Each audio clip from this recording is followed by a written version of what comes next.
list of stuff to look at. So I believe we had proof of notification, right, Clint? Yes, Okay. Madam Chair. All right, so we have right now a 13-point agenda. Can I have an approval? So moved. Thank you. I'll I'll second second that. Okay, second by Carol. All those in favor say aye. Aye. Aye. Approval of previous minutes. So moved. I'll second. All those in favor? Aye. Aye. Okay, so I feel like we'll kind of jump around here on the agenda a little bit. Okay, so a couple of things. I had sent out an email. Oh, Troy, I forgot to, sorry, I didn't add you on the email, but you probably, oh, you don't get our folders anyways. That's helpful for you. I apologize. I should have sent all this stuff to you. Have you seen any of the responses or anything? I wonder if we could email you at least the summary form. What do you guys think?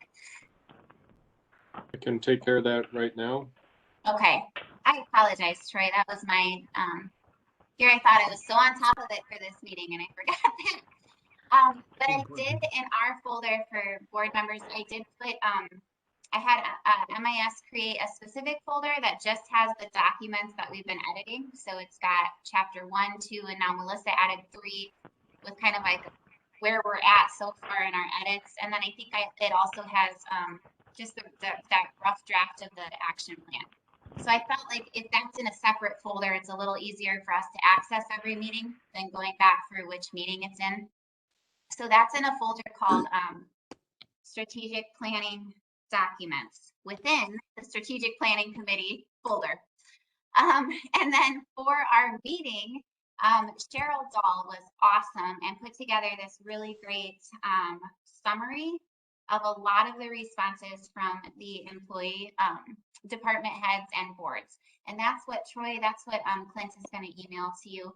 I will say it's not completely comprehensive because there were a few responses that came in later, and I thought maybe when I was reading through it that there were a couple of like maybe board responses that perhaps didn't get highlighted in it.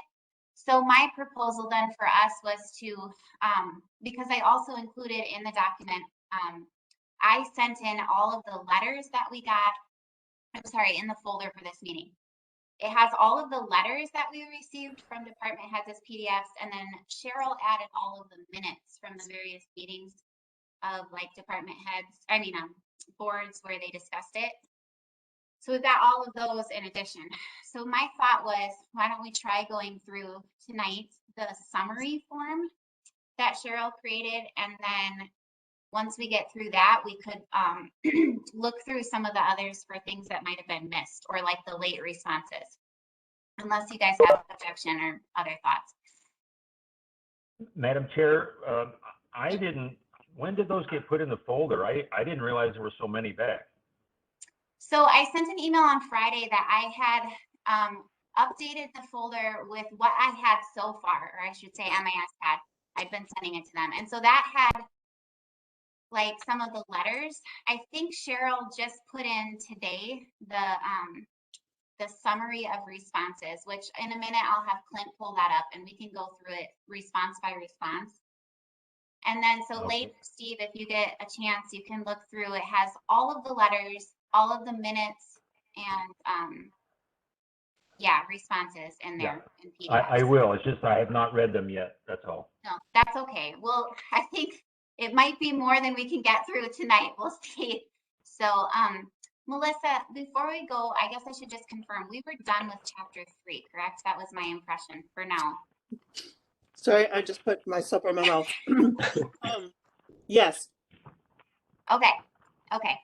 So I felt like, yeah, we should do this first before we move on to what the next step would be, I guess, the work plan, but we have to go through all these responses. So I think we'll do that. I do want to say beforehand, there's a lot of responses, and I was actually really happy about that because that meant that people were looking through it, taking an interest, and I thought that there were a lot of really insightful responses. So I'm really excited to go through these. I did want to say though, because you have such a wide variety of responses and various things that are going to be more important to some people than others, just as a committee, which I'm sure you guys think the same thing, but I just felt like we need to remember, like, what are our priorities for the strategic plan? Because when we're trying to address all of these wants or desires, or, and some of them are not, they're just more grammatical or something. But if there's something that they want inserted in to the plan, then we really have to look at it in the context of what did we decide on as our priorities, and kind of the framework of like, this is the next 2 to 3 years, and we recognize that as a county, we have some really difficult things in front of us where we're making some really hard decisions. And a lot of those are not, some of those are not going to be very popular. I mean, if we wind up talking about or cutting services or potentially even a position or something like that, then we need to be really careful that we're not like adding in things that may cost money that are a bit more like aspirational at this point. I feel like we really need to follow through on what we said we were going to do, which was work on some of our internal things that need to be done in order for us to be more efficient before we start adding on things that are nice and good. But in the context of having to cut services, maybe it's not the right time. So I don't know. We're going to go one by one, but I just felt like because it's a lot, we need to make sure we're keeping it in the context of we've got some tough work to do. So Clint, are you able to pull up that Cheryl's summary? And welcome, Carrie, by the way. Can you hear us okay? Yeah, I can hear you. Okay, perfect. Oh, and Clint, are we recording this? I don't know. I don't see the little record button. Oh, no, I do. Okay.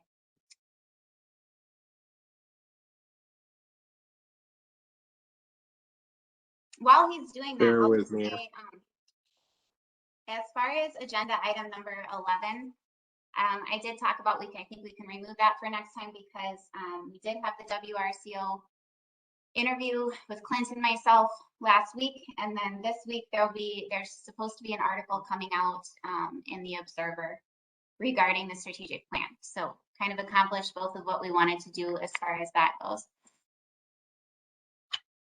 Okay, here we are. All right, so first question we sent, she has 3 summarized responses there. What questions do you have with the language, or which sections could use further explanations to frame the context?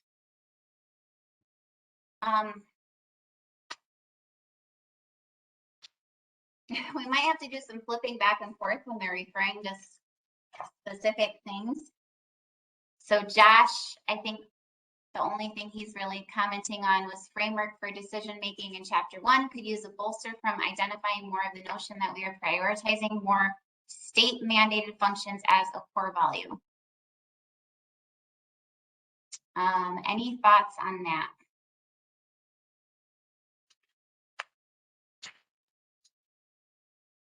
Madam Chair, can I ask a question? Yeah. Do you want me to have our documents open that if we do decide to make any changes, I will do them? Or do we want to just highlight potential changes and have me add them later? How do you want to do this? Maybe have them open just because I feel like I don't know. Let's just get stuff done, I guess, as we go through maybe. So I should add them as if we decide there's something we want to add, I should be trying to add stuff. I would be fine with that. Are the rest of you okay with that if we see something we think needs to be added? Yes. Okay. All right. So I'm not sure exactly, honestly, what he's talking about in the framework. I see the section that says framework for decision making that has our core values. So I guess I understand what he's saying, but on the other hand, I feel like those core values were set through those meetings. I don't know if yeah.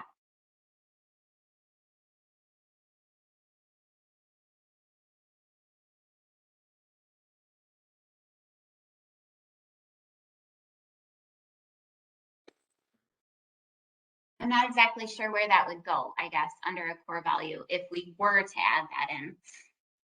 Well, and I Like our think, Madam Chair, Yeah, it did seem like we sort of hit on this thought several times throughout the document about needing to deal with our mandated functions. Yeah, I mean, I would before agree. saying And that it's- I honestly don't feel like that's a core value. I feel like core values are slightly different than that. yeah, I'm not sure that a core value is that we only want to give mandated services. I Right. mean, we aspire to give more than just what's the bare minimum mandated, right? Mhm. So I would say that we could move on from that comment, Okay. that I think we've addressed it in other areas of the plan. So by the way, other members of and Clint and Troy, I mean, this is going to be, I think, fairly informal. So just please, if you have comments or if you think something really sticks out at you, say.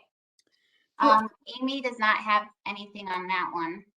So, Madam Chair, Yeah. this document that she's got doesn't include comments from quite a number of people that have responded to these questions in our folder. Right. So that's why I said I wasn't sure the best procedure. I thought maybe we could go through this one and then start. We're going to have to look at some of the individual ones. That are in here. Okay. Yeah, because it's not comprehensive entirely. It's a good starting point, but yeah, there is some letters that came back that are not included. There's quite a few of them. Yeah. Yeah. And some of that is because some of them came back later, Yeah. either on the day or the day after. So that second, I saw Barb Scotch. I think hers was just like a typo kind of thing on the chart on page 2. So Yeah, we can't assuming modify that's that chart. So Clint, that would be whoever you got that chart from. which was Cheryl, correct? And did we already talk about this? I feel like we had brought this up, but oh no, Steve had caught a typo, didn't you, Steve? Yeah, I did. So she says that County Parks Commission is listed twice. I There's don't a see it being there's a listed city twice. park board and a county parks commission. There, it is listed twice because I did see that on there. I just haven't brought it up. I think it's in the green or the blue, like right below where one thing is. Oh yeah, I see it.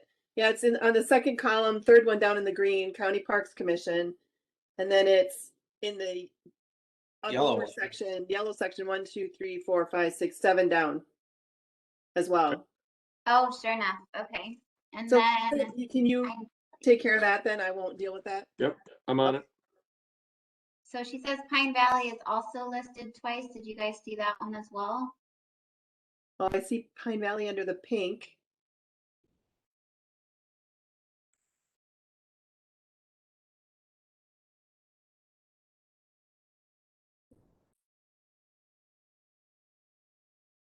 Oh, I don't know if she means in the green we have the Board of Trustees for Pine Valley, but that's not the same thing. Right. So other than Oh, that, yeah, in the seeing- pink, Pine Valley Community Village is the top of the second and the bottom of the fifth. yeah. Oh, In okay. the pink section, it's listed Yeah, twice. you're right. There's no difference between Community Village and just Pine Valley, right? I think we try to use the community village. Okay. So that is a second one. Okay. And then lastly, she said, I question if Health and Human Services should be in the standing committees, not in other subcommittees. I would call that a standing committee, wouldn't you? Health and Human Services is by statute called a commission.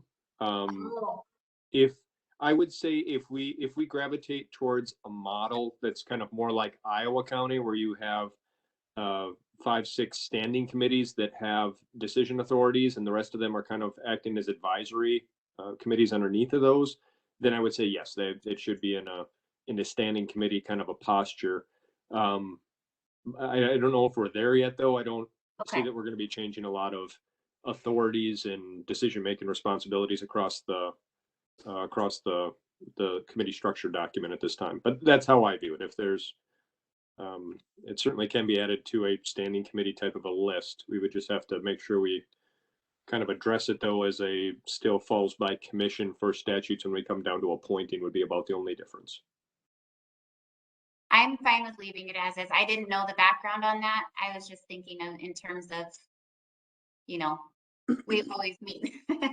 Yeah, no, I think as we go further down the road as an organization, it should be towards the top as having some significant types of authorities and such associated with it. Or I guess maybe saying that it should not become an advisory body is probably a way to say it. Okay. Madam Chair, I would add to that to me, it raises the question in general of how we're defining things, and it may not be just Pine Valley that we need to make sure we're categorizing in a way we want. So, yeah, we don't need to figure it out right now. Can we, I don't know, is there a way we could make a note of that somewhere, that event, or is that not necessary? I can capture it in the minutes. Okay. I mean, I could put a note on this, you know, saying figure 1 and just say something like under development, you know, this is that this, you know, that we haven't, we just started trying to do this, you know, this Right. organizational chart. It's very complex and it's a work in progress. So I could just say current structures, but this organizational chart is under development or something. Or I could just leave it be.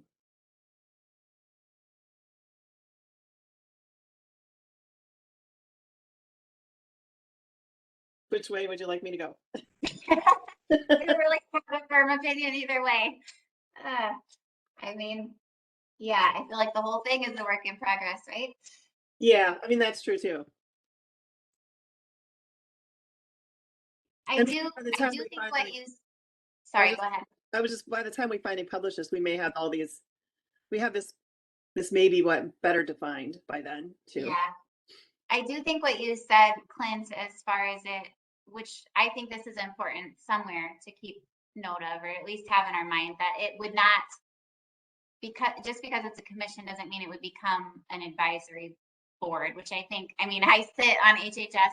I guess I see that as important when we've been talking about what are our functions now when we've been transitioning. What does it look like? And so I think that's an important distinction to me. Yeah, I think as we go into the next session, I'm hoping I still have the document that we looked at through rules and resolutions that gets us to a point of at least defining them and categorizing them as committee, commissions, boards, subcommittees, and then our extra seats. Like I said, I don't intend on probably doing a lot of shaking and moving with the different authorities and responsibilities that they have underneath the committee structure. I think probably step 1 this session is, okay, let's identify them. And then maybe building into the next session, we can really kind of take a look at our organizational chart that we have here. And because right now we're very kind of flat. If we want to try to fit our many flat silos into to bigger, taller silos with different committees reporting up to the larger standing committees kind of a model. Okay. All right. Well, in my opinion, then we leave that part as is and move on. Sound good? Sounds good. Okay. All right. So then, yeah, go ahead, Carrie. Did you say that you corrected the Pine Valley in the red or the pink? There's Pine Valley Community Village and then there's Pine Valley way at the end. Right. Clint is going to take care of that, yes. Okay, so I'm tracking that we need to fix having county parks and Pine Valley on the organizational chart twice. yes. Okay. Okay. So going back to our overview document, the second question was, in the context of the services you help provide or oversee, what concerns do you have with the drafted language? To summarize, I don't feel like, let's see, we're moving down. There were no changes really with what Josh or Amy have said.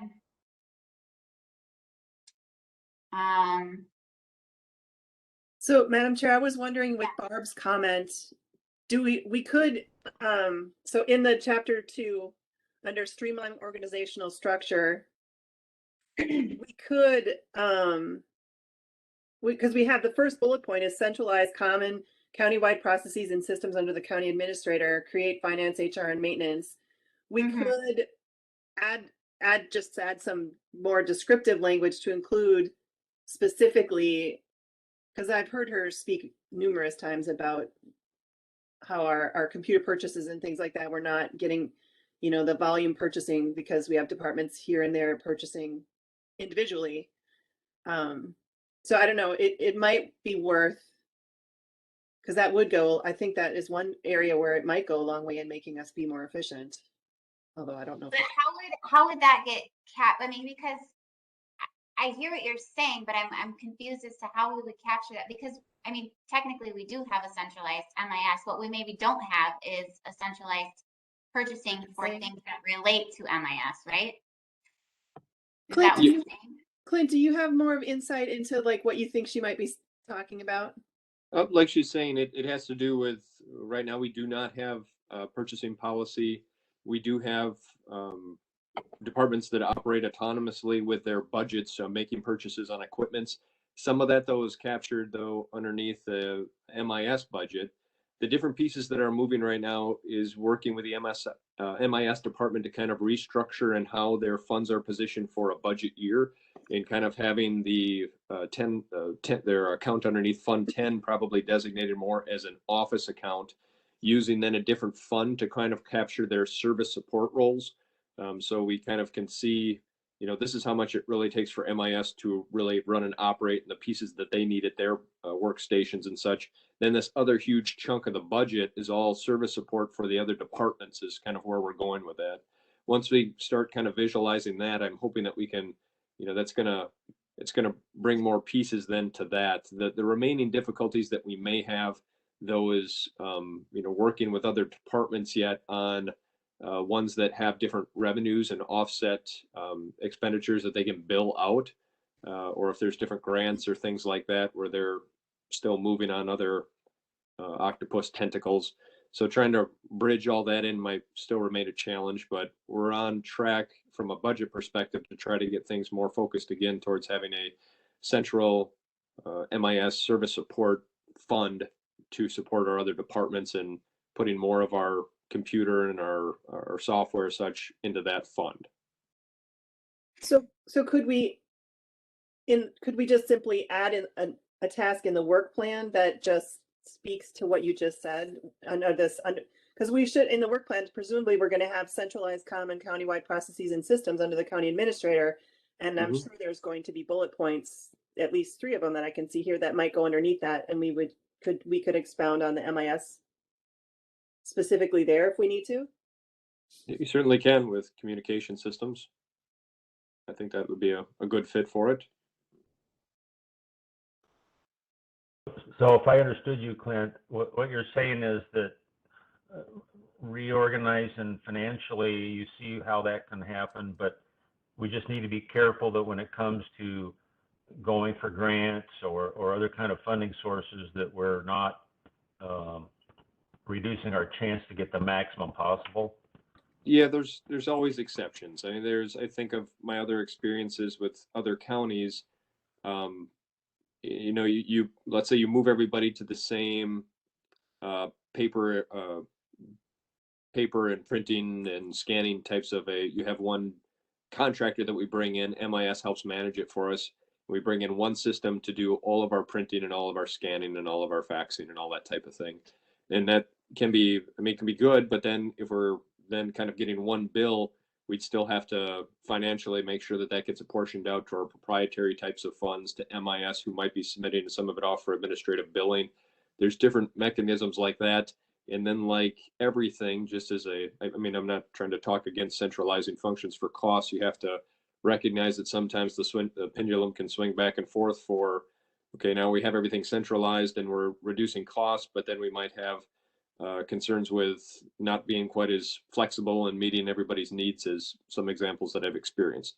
I don't think those things should stop us from pursuing the more economic and more efficient based on where we're at as a county and our finances. But it's still something we have to recognize, is that if you try to do everything together, that's good, but then things get more stringent and you lose some of that autonomy and flexibility as individual departments.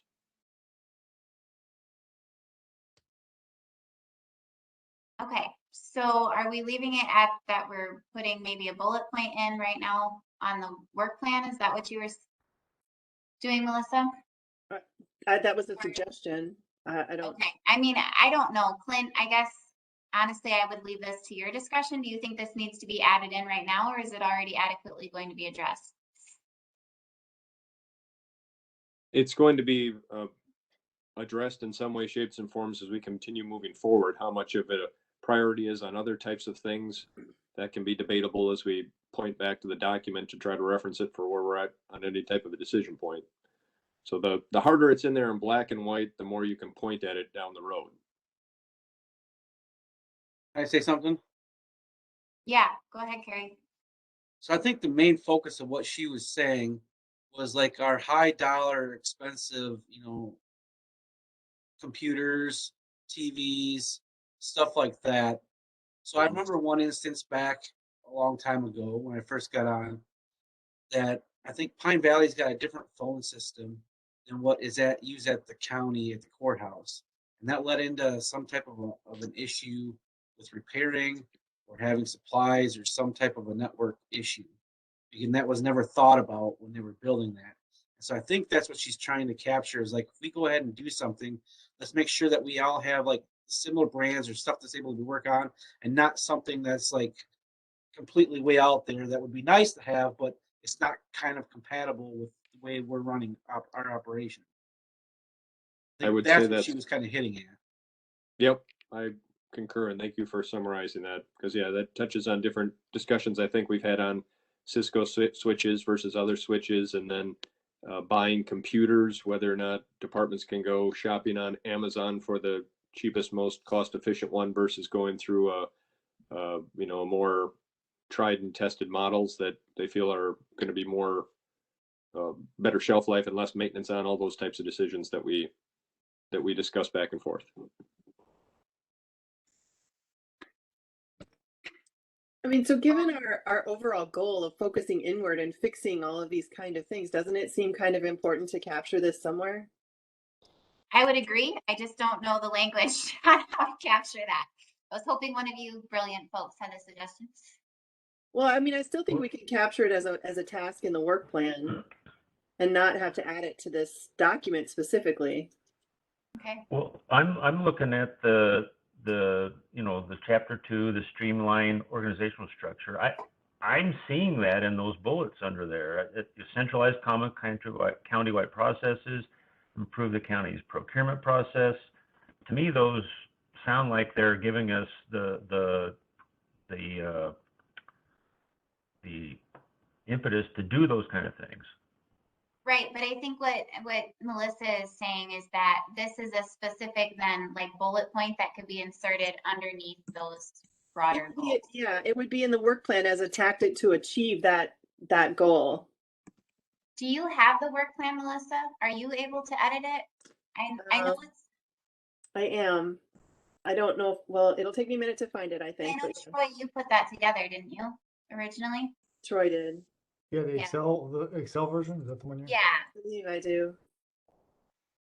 Pull it up as well. Do you know is it the June 24th one, Troy? I don't know. I have to look. I'm sorry.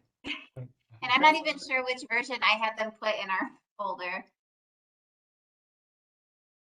I'm navigating there now.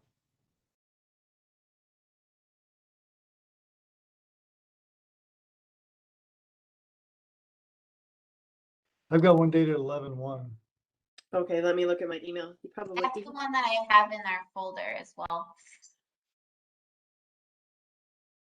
Troy, where would you see this going under? Would it be a tactic or a?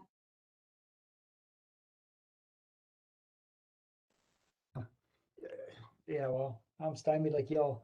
It's running through everything. The other bit is your indirect cost rate. If you had a federally negotiated indirect cost rate, a lot of your IT systems which permeate the county would be part of your indirect overhead. So just like you were talking about procurement,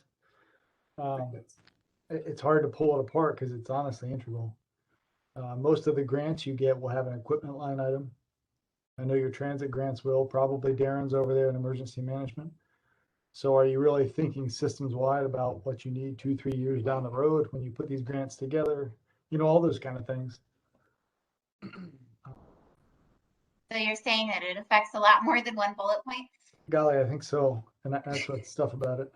Yeah, well, and even just looking at what does it go under, you know?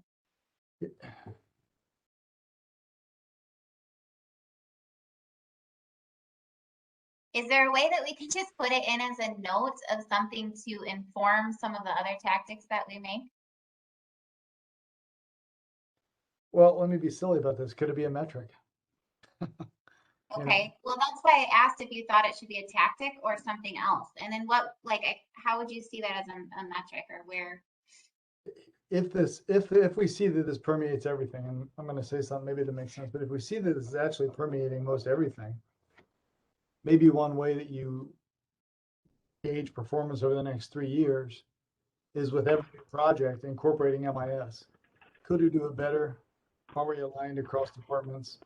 Have we, at the new grant, engaged MIS to make sure the indirect rate is there covering staff time, or the equipment costs are covered? You know, because I don't know that we have the answer. So maybe the answer is make it a performance metric for everything you do. At the end of 3 years, you go back and look at where you've engaged MIS and where you haven't. It's a little goofy, but I don't know how else to go about it at this point. So I'm reading the work plan right now, and under right on the top, it's Streamline I is do for have that structure. in that folder, sorry. 1, 2, 3, 4. It's the fourth one down. I'll just read what it says. It says improve the county's procurement process to be consistent countywide, maximize procurement rewards and benefits, and identify joint procurement opportunities across departments or with other organizations. So I think it is sort of captured within that, although I think the point that I think Clint made about, you know, making sure we buy, or Carrie, the point that Carrie made about, you know, making sure we buy things that make sense across departments so that we don't have 14 different systems all trying to run separately. But again, that could be interpreted as being within that.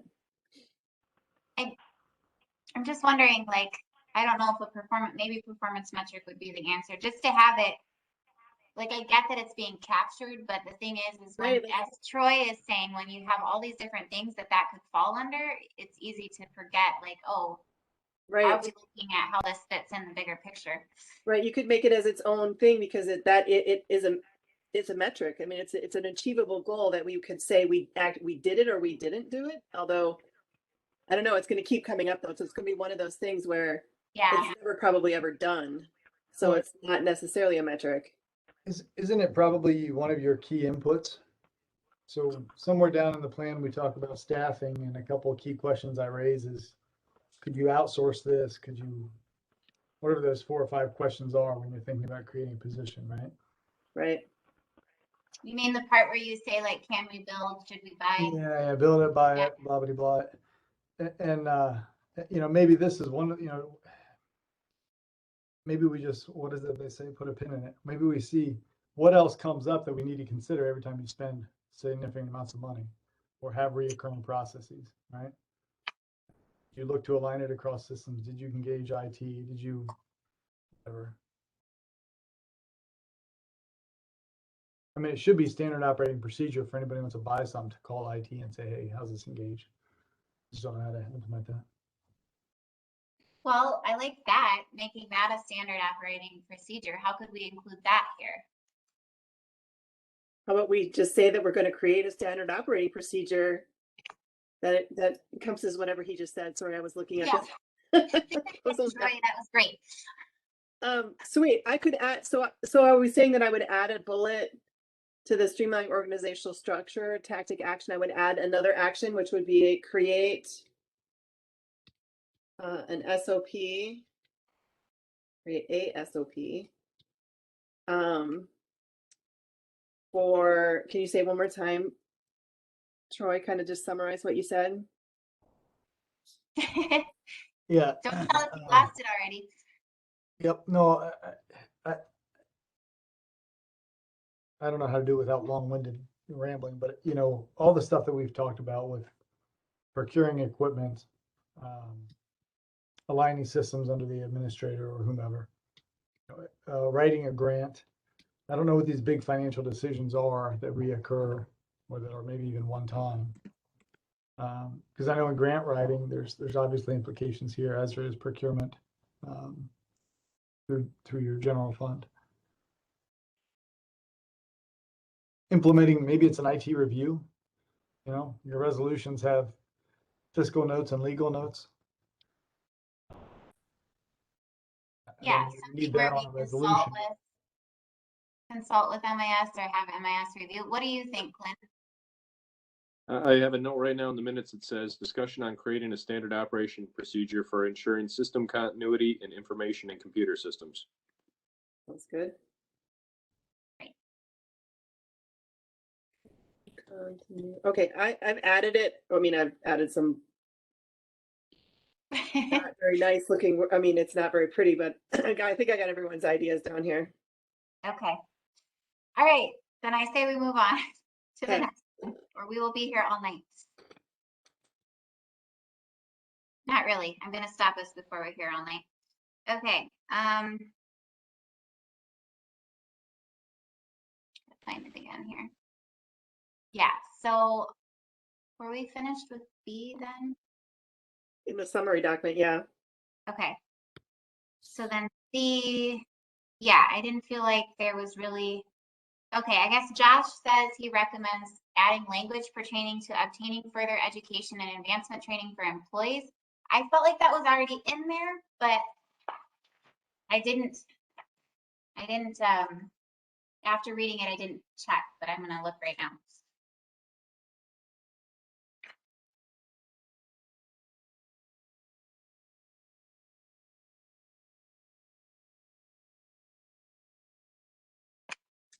I mean, we do say enable and empower departments to develop celebratory or team building events or departmental retreats or other benefits to build culture, but that's not. Oh, I know where it was. It's not in that section. It's later in deepen staff training and leadership and management. But maybe that's not capturing what he's saying exactly. So yeah, keep going. It's after this one. Oh, Next page. yeah, it says sponsor department head training targeted at leadership and management, but that doesn't, I guess, talk about continuing education for employees.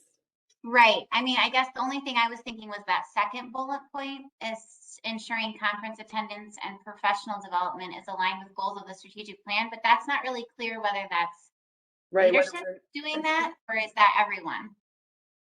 So I guess we could add in some language. Do you think that's appropriate to go here or in that previous section, like he mentioned?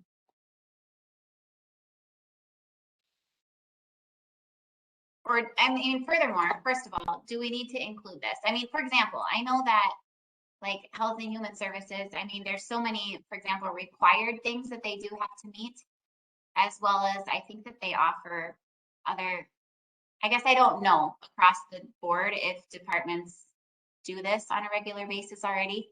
Can anyone speak to that?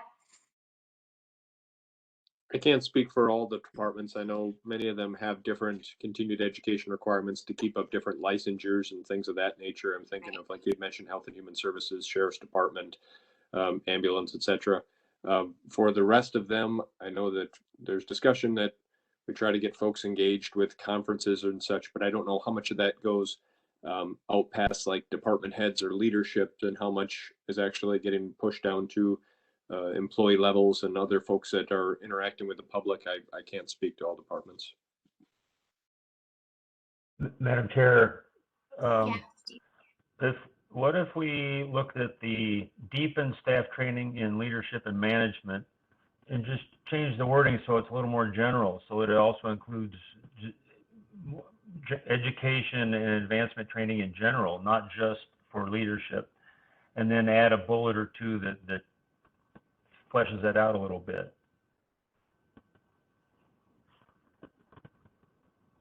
well, and that was kind of my question, is where it would be appropriate. I mean, I think it would be fine in that section, but yeah, I agree. Right now, it looks like we're mostly targeting department heads and leadership roles. with this. I mean, I'll confess, I'm a little ignorant as to how much, you know, if let's say you wanted to offer this for your employees, I don't know how much, I mean, I would suppose it's dependent on what they're looking at, but I don't know how much time or cost or what that's going to look like for a department to be able to offer that, if they're not already. Can anyone speak to that? Well, So- to me, that's in the action plan where we investigate that and then roll out whatever seems appropriate.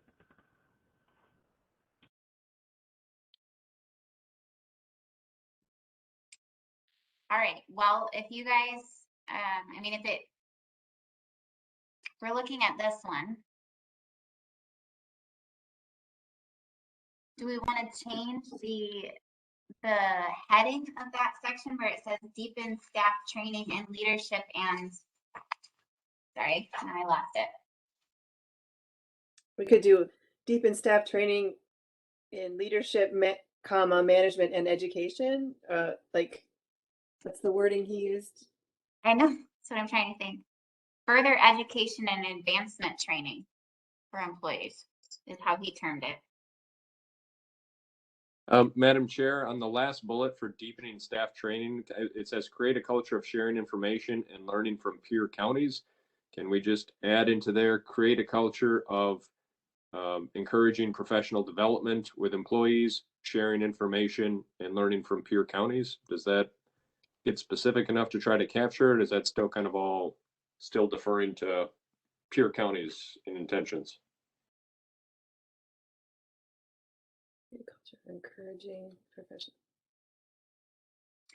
I like it. Perhaps we could include peer counties in like,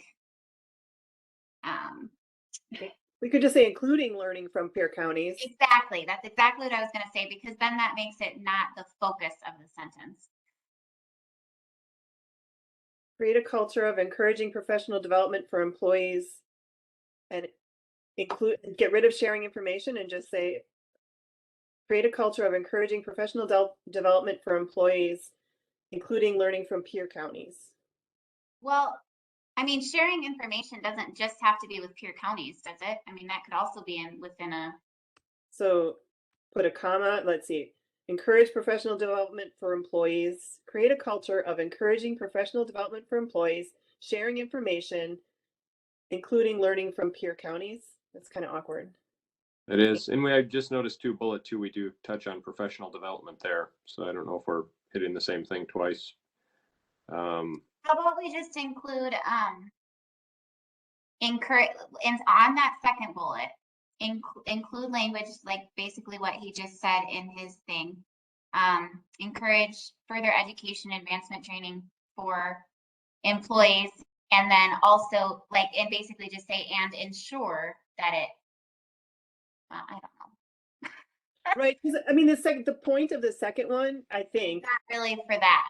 is really to make sure that we're not sending people to spending money, sending people to conferences that aren't necessarily aligned with our strategic, the strategic direction we're going with the county. So Let's just make another bullet point. Do you think? so, It's fine. so you mean not change the last one, but add a separate one? Yeah. Okay, hold on. Now I gotta undo.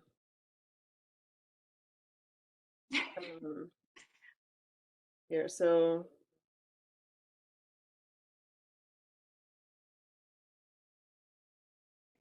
just create a second one that says, I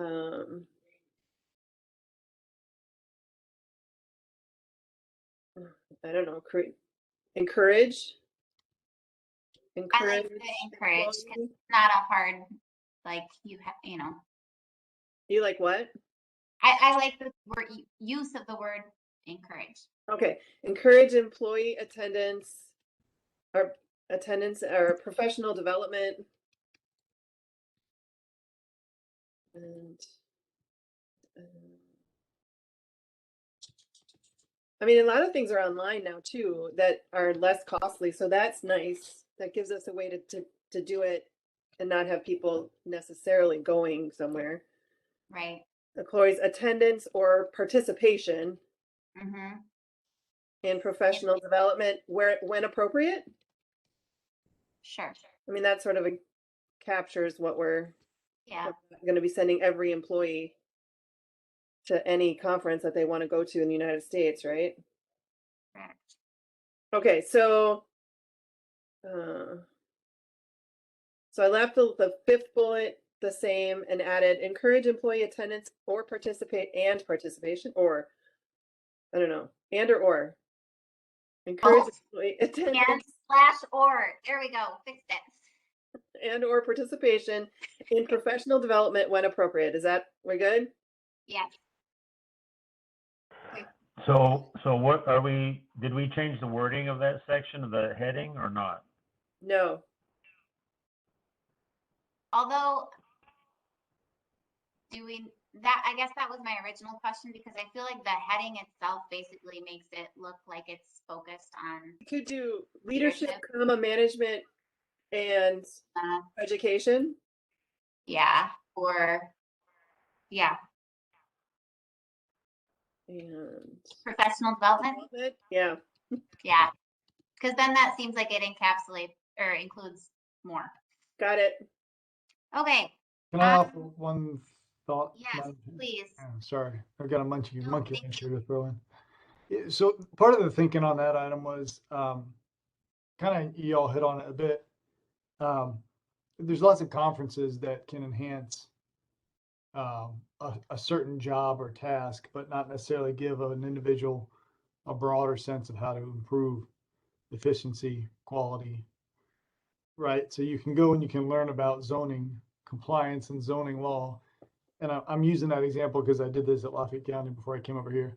You can learn about new laws and new zoning requirements and surface water management, et cetera. It doesn't make you more effective and efficient at running a department.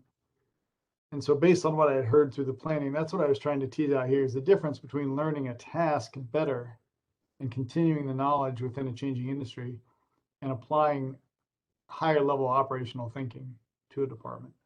I don't know if that still matters or if it's worth teasing that out. But that was the intention behind this.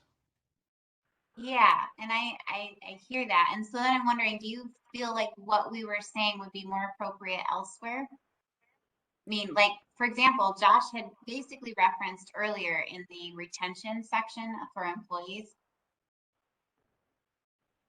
Well, is it strategic to send your mental health counselors and your nurses to continuing education?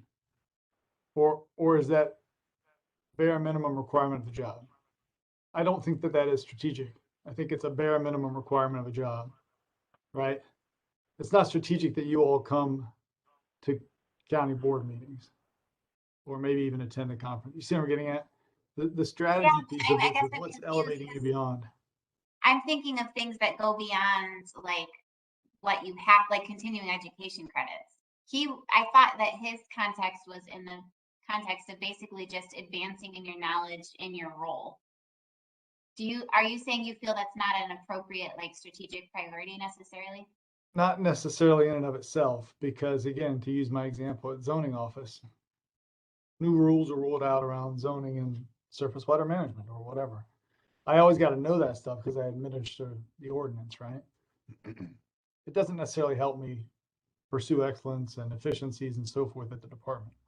It makes sure that I'm compliant with the law. Okay. Well, I think we have, Madam Chair, I think we have room for both. I agree what Troy's trying to get to there is important, but I think in addition,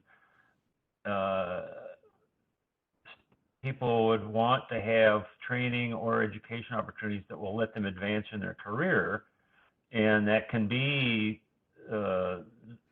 staying up on zoning, or it could be taking things to the next level. Now, where that particular concept should be captured, it could be here, or maybe it would be somewhere else. But I think we could have both. Well, and I guess my comment was, Troy, do you agree with Josh's assessment that he feels like it affects employee retention?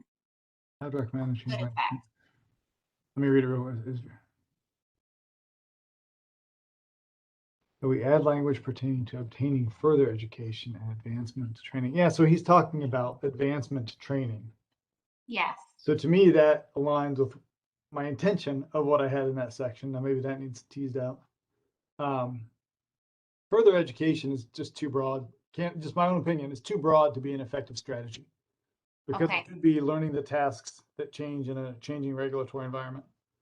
And that's a bare minimum requirement, as opposed to pivoting to operational thinking, lean training, whatever that would be. Now, you don't have to take my advice on it. I just don't believe that continuing education to maintain competence within a task is strategic. I think it's mandatory.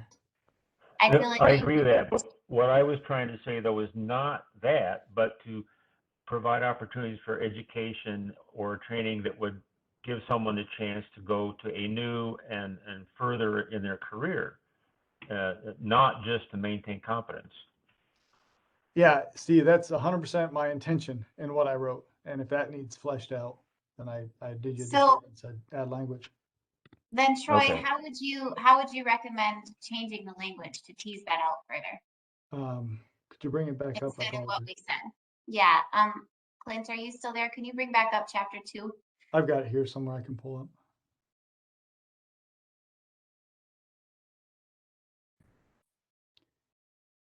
So just to summarize what we changed the title from Deepen Staff Training in Leadership and Management to Deepen Staff Training in Leadership Management and Professional Development.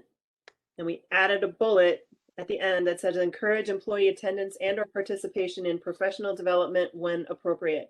And to me, professional development does not say you're doing what you have to do to stay certified. I mean, in my mind, professional development is doing things to develop professionally. Sorry. Yeah. You know, no, but you know, to me, it's doing something that's going to help your career, further your career, advance your career, however you want to put it. But But maybe that's wrong. is that the goal of the county? Now, we all know people leave and we wish them well and we celebrate their success in their careers. Is it the goal of the county to empower them so they can go work elsewhere? Well, I think the That's goal why of the I tied county that is to to- keep people happy, and we want to retain our employees. And we think maybe by offering them these opportunities, but maybe we don't have enough advancement within to be able to fulfill, and then they do just go to another county or another entity. Well, and frankly, Melissa, speaking on the basis of my Health and Human Services Board experience, what we see there a lot is that we do get employees who come in relatively new to the field, get the training that they need for their particular job, that it basically makes them more marketable, and then they leave.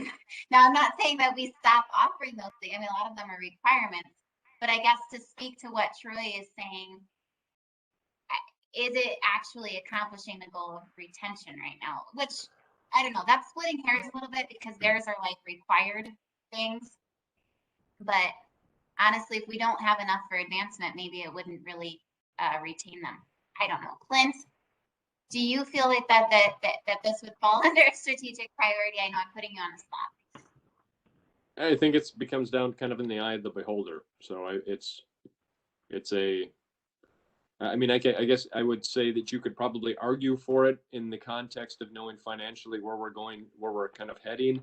And if we're starting to cut more and more into operational types expenses, that's going to go into non-mandated services and into mandated services. I know from a department perspective that if it comes down between cutting service hours of people, of hourly staff versus training time and training expenses that I can get away with, I'm going to cut into a training budget versus hours and other things that I need to continue to provide service. So I can see in a context like that where it's, we want to prioritize to still have that as we go forward into reducing our services. That makes sense. But I also see Troy's point out of it where it's like, that's just the nature of business. That's like strategically planning that we're going to ensure that we have enough copier paper or things like that. So I can see both sides of it, and how it arrives on here or how it doesn't, I'm not sure how that's going to play out in future conversations. would it be valuable to just take this piece of continuing, whatever we want to call it, however we want to differentiate this training from leadership and management, and put it over in the develop a culture of support for employees? Yeah, that was my original question. After hearing your view on it, Troy, I could see it fitting maybe better there because we talk more about retention in that section. Yeah. To kind of give it perspective when we're looking at it, that we're really focusing on the opportunities that would actually improve retention, not, you know. Okay, Could- move it up there. Can I add one more thing? Yes.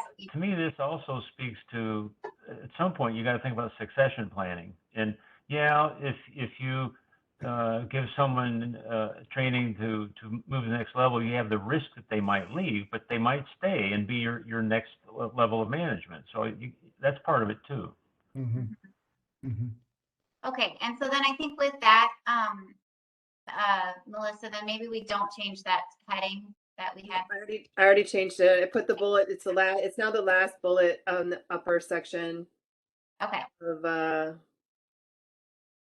develop a culture of support for employees. It's now the last bullet in that section. okay. All right, And I changed the title back to leadership and management. sounds good. All right, unless there are further objections, then I think we move on to the next comments in the response document. Amy and Barb did not have anything that would be language changing. Tracy's responses, I believe these were from her original response that she sent, which by the way, she sent an updated response on Saturday, this past Saturday. The only thing, and correct me if I'm wrong, but the only thing that I grab out of this would maybe be in her last couple bullet points there. But I'm not sure how we would address those. Yeah, those 2 bullet points.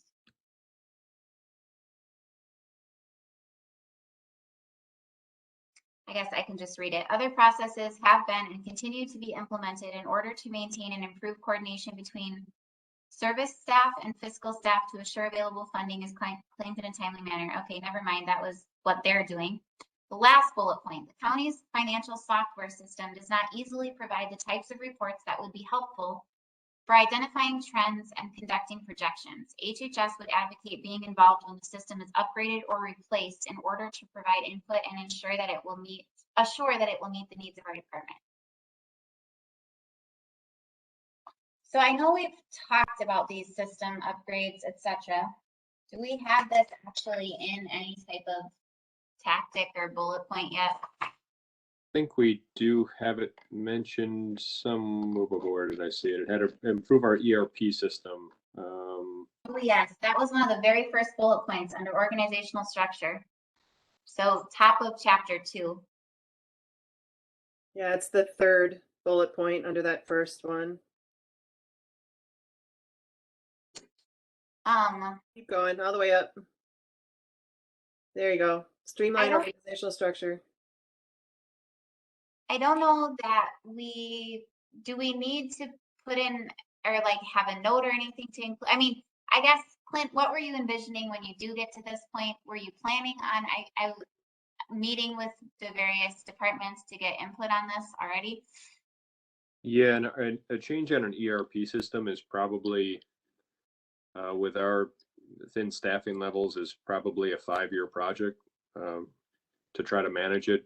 Some of the steps we have to put into place is, first off, getting better communication across as individuals to understand how our system works and visualize that and try to map that out with all the different bits and pieces and workarounds and to make the system work.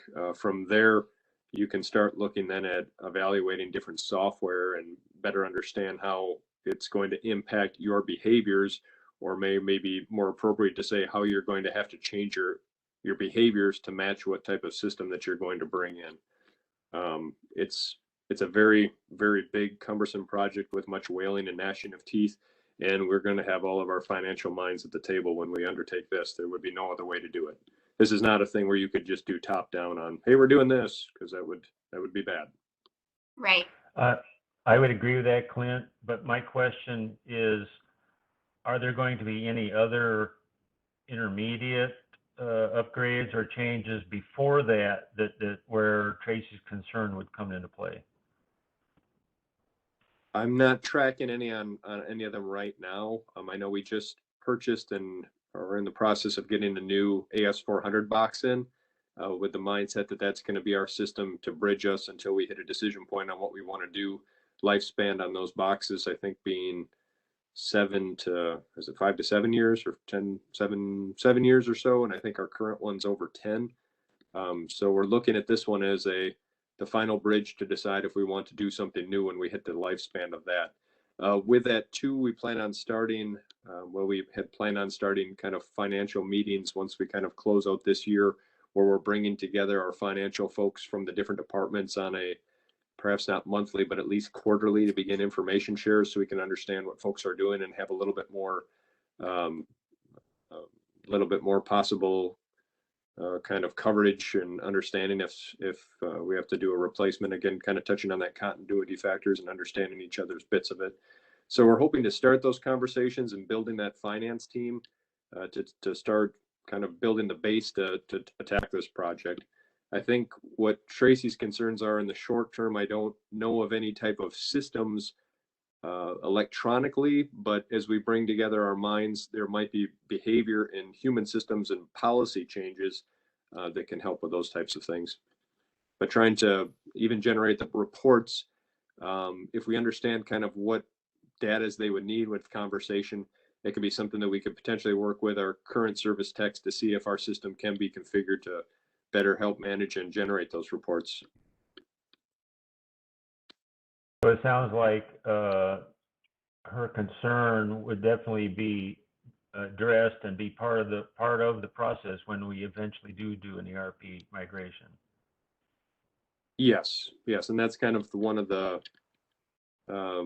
a thing that again, my conversations from previous counties, that the AS400 system does not have some of the features that it's easily used to do some of those forecasting things.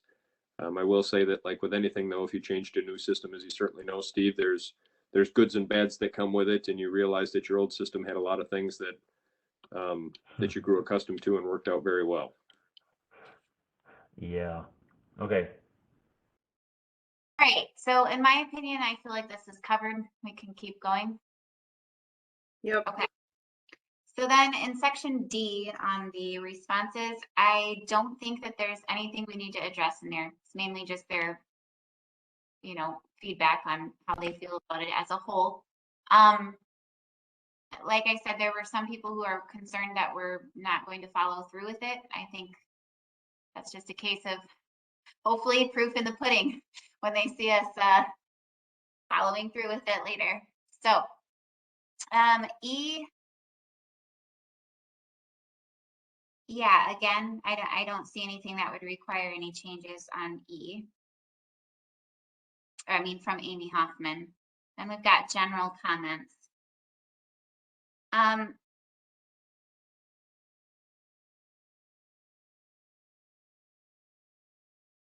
Can I comment on the first one under finance? Well, okay, so my question is, do we want to address those the way that they're basically condensed here, or do we want to address them later when we look at like the folder? I would say later, because like the land conservation one, that's only a minor thing that we actually decided not to add to this plan. Okay. There was something else we wanted added, so that comment doesn't make sense to me. And there was another motion in finance. So yeah, I would say it'd be better to go to the actual minutes.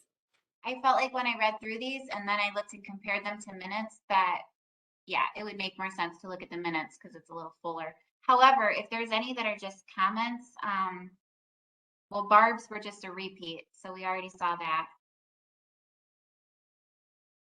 I guess going down to chapter 1. Okay, so these basically, she's summarizing some of the feedback we got in some more letters, specifically from Tom from Pine Valley and then like Jason. I think we can go through these here. I do feel like we'll need to scan their letters later and make sure we're not missing anything, but some of these are just edits. So from Pine Valley, it says under the framework section and accountability paragraph, the word needs is used. However, in the mission and vision section, just below that under vision, line 4 and line 5, the word problems is used, suggesting to stay consistent and use the word needs. And then he also talks about the mission paragraph. I feel like there was actually quite a bit of feedback on our mission and vision that we may have to relook at those again after all of our painful long conversations on that. But I felt like the feedback pretty consistently was that we had rather wordy mission and vision statements that aren't necessarily fitting the goal of a mission and vision. I don't know if you guys want to act on that or not. If we maybe stick a pin in this one and come back to it after you see the other comments, basically. Yeah, I mean, my thought was if they had listened to our extensive conversations on the topic, they would better understand how we came to with those. But I mean, I'm not, you know, they're not wrong either. You know, No, they are dirty and they are very, but that was our conversation, that we were going to be more focused on, you know, and not be as visionary, which I mean, I was a little sad about that, but you know, because our vision and mission are not aspirational in any way, really. So anyway, I don't know. I say stick a pin in it, and we'll talk about it later, because I feel like we just beat that to death when we did talk about it before. No, I'm at the point where I'm sick of talking about it. However, you know, in the end of the day, we could leave the 3 of them in there, and we could have a vote on the county board, and they can just decide which one they want. honestly, that's not a bad idea, because that was a miserable process, to be perfectly honest. I mean, we talked about it for a long, long time. Yes, we did. And I noticed several people mentioning they thought one of the other vision statements was better. So, I mean, frankly, if the whole county board would look at it and say, hey, I'm fine with that. I don't care. I mean, we could literally have it, just vision and vision statements, have it be on the agenda and just say, hey, everybody vote, which one do you like the best? Because That's not a bad idea, actually. I mean, I'm sort of done trying to decide that one. Are you saying you'd want it on the next one? I mean, before we finalize? Just before we finalize it sometime, yeah. Okay. What do you think, Carrie and Steve? I say don't put it on the December one. We're gonna have a long enough evening as it is. But Well, I'm fine with waiting to put it on until we're ready to present it, whatever. okay. Well, although I do feel like if we're gonna do this, just for note taking, if we want to put a note on this that we're gonna adjust it later, I honestly don't mind the idea of having it at a separate meeting, just because I feel like it's gonna be a lengthy enough process trying to present this, and this way they're actually looking at something that has to do with it before we bring the full plan. Does that make sense? So you're saying have the county board just look at mission and vision statements at a meeting before we even bring them? Maybe out of context it doesn't make sense. I don't know. No, I mean, they've certainly had a million opportunities to look at this thing. So, because we just sent all of this to them too. Did we get any responses from individual board members about the vision and mission statements? I don't think so. Clint, did that send to everybody on the board? I guess I didn't check. No, county board was copied on it. Okay. I think there was all on there. I did not get any individual responses, no. Okay, well, anyways, maybe put a note there, Melissa, that we're gonna like address that at a county board meeting and fix those darn mission and vision statements.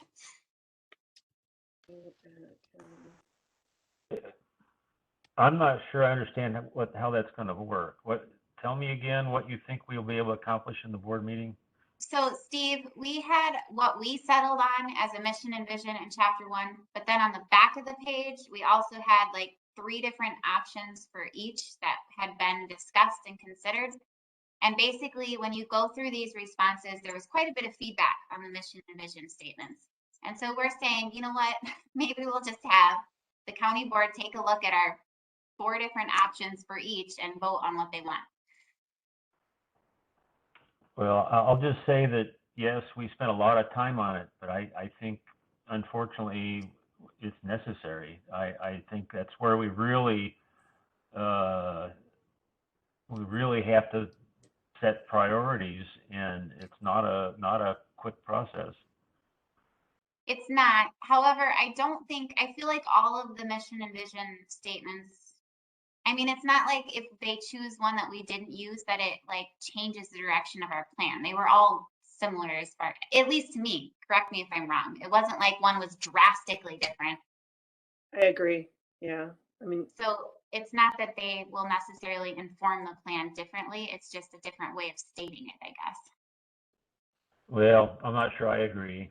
I think some of them are not what I would call a vision statement. So I still have some reservations. the comments we're getting is that they feel that the one we have is not a vision statement. Right. That I was would the agree with strongest that. statement that I got multiple times. It's not a vision statement. I would have to agree with that. So you Well, agree I the one mean- we have is not any good? That it's not a vision statement?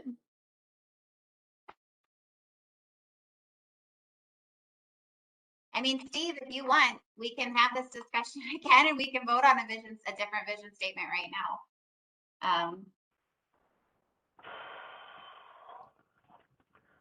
But I know we have a lot to do.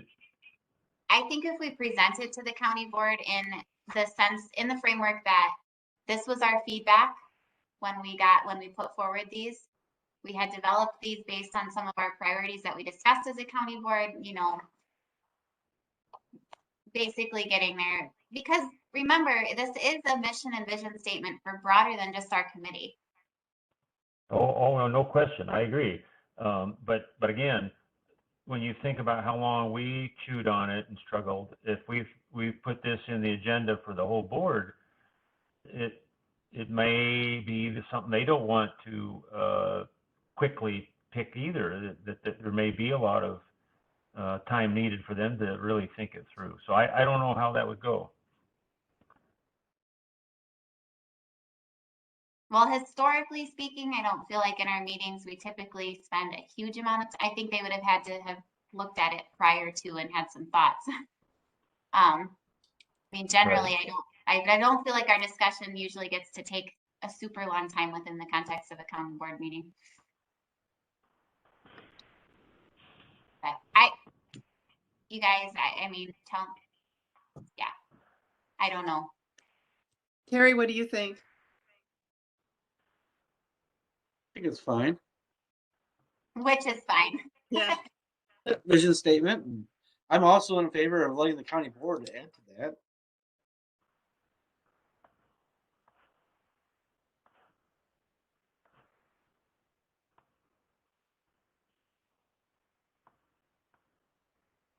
Hey, this is Troy, if I may. The only thing that jumps out to me is some of the tenses. Ensure the fiscal solvency and develop accepted processes. Maybe rephrasing that as, we will have developed processes that improve our efficiency, something like that, because the vision is the desired future state. When you succeeded, that's what the result will be. And so some of the tenses are such that it states what you will be doing as opposed to what it looks like when you have arrived.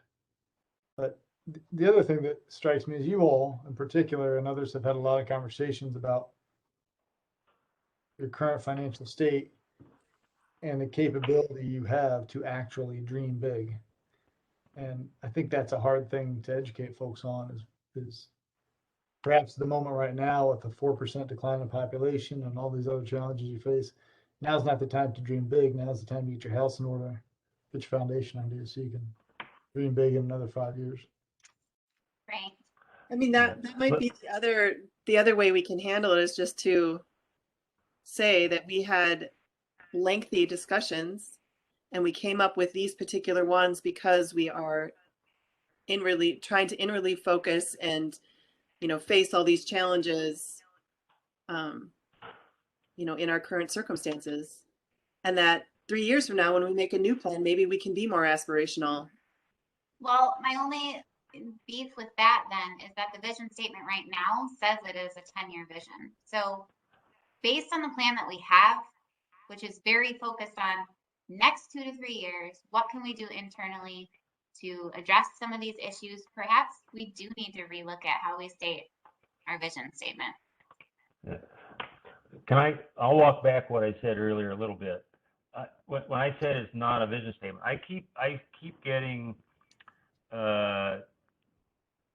confused, or not confused, but I just, a lot of what we're doing here is inward looking, and yet some of what we're doing is aspirations for the county. And so I keep getting torn about whether we really want our vision to be for the county or just for the county government. And so I was always leaning towards what do we want the county to look like, instead of what's our vision for how the county government should function. So if we're saying that's a vision for an inward looking thing, it's probably fine. Yeah, I would say that's a very fair statement. I remember saying many of the things that I've been bringing to the table are very biased, again, and looking inward towards the organization. So I think that's very fair to say.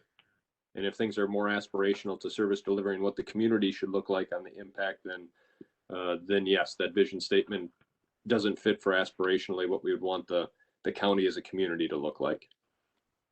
Well, I mean, with that in mind, because really, what are we trying to achieve with these 2 to 3 years? We're trying to get to something more aspirational, right? Or at least the ability to be more aspirational. So with that in mind, I mean, I think you can pick any one of those first 3 and say, here, aspirationally, simply stated, this is what we want, right? I mean, I'm speaking specifically of the vision statement. We have a dream to be in a better position to dream. Right? There we go. I like that. Let's make that our new vision statement. Well, all right. Okay, if I'm being honest, this has been a long day for me. And this kind of thing is making my head hurt right now. So how about we I think we should come back to it. Yes, thank you. Can we just come back to this, and Yep. I'm gonna read over it some more. Yep. And we'll readjust it later. Because I mean, we put that in knowing it wasn't perfect. I don't know if it ever will be, but okay. Clint, your comment there, that one I think we can address. We reference a 10-year vision in the proposed vision statement on page 4. On page 6, under the consideration section of the last bullet, for discretionary enterprises are both the operational and capital outlays affordable over the next 20. Are you proposing we change that to 10 years? Yes, and again, not to limit our dreaming, but as I'm visualizing putting together a financial plan, even trying to reach out 10 years in those projections, I'm visualizing that it's going to be a range on worst case to best case type of a range scenario on numbers. And I think even everything past 10, the range might get so spread where I don't know how much decision-making value is going to be there. I would say that if we're having conversations on like a jailhouse and what are we going to do when we get to, hopefully when we pay off our bonds on Pine Valley and things of that nature, I think those are important things to probably have in the queue. But with all of our financial challenges facing us in the next 3 years, I really don't know what types of data is going to support any type of a decision that we're going to be making past the next 5 to 10 years, if that makes sense. Okay, I'm struggling to see where this is at. I'm not seeing it on page 6, but maybe I'm in the wrong. It's on the very last thing, bottom of page 6. For discretionary enterprise are both the operational and capital outlays affordable over the next 20 years is that what you're referring to, Clint? The last bullet? Which chapter are we in? Chapter 1. Oh, okay, that's my problem. You're muted, Clint. Or were you talking? I was, and my Christmas tree and I were engaging in a terrific conversation here. The last bullet on page 6 with the next 20 years. So I can just change that to 10? Yeah. Wouldn't that make the most sense? That's what I envisioned. It kind of Okay. keeps it in that scope again, to try to make things a little bit more reasonable projections. Okay, we're done. It's good. Woo, moving on. Okay. All right. Page 5. Oh yeah, that's right. We're just in chapter 1. I need to put away my other chapters so I don't get lost. Okay, page 5, under focus, Jason Glassbrenner says, let me find it here. He says, it is not accurate to say that the current challenge stems from several factors outside of the county's control. This statement passes responsibility and expresses victimhood. The only thing that is out of the county's control in the 3 bullet point list is the state imposed levy and debt limit, and even that the county can affect by being deliberate about applying pressure to higher level leaders. The other two bullet points can be greatly affected by county leadership actions and decisions. It is especially erroneous to suggest that the current county team has no control or ability to take proactive actions over what they have inherited. I'm trying to find this section, first of all.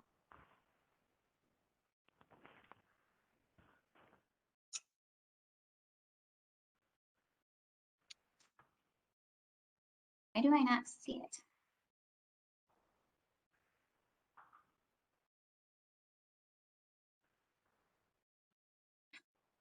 So focus is. Oh. Sorry, it's right before the bullet points. I see it now. Well, we can just take out outside of the county control. I mean, it's not going to change what are our challenges.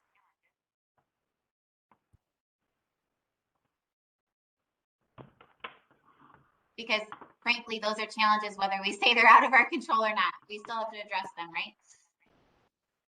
I concur. If we take out you could just say the current challenge stems from several factors, semicolon.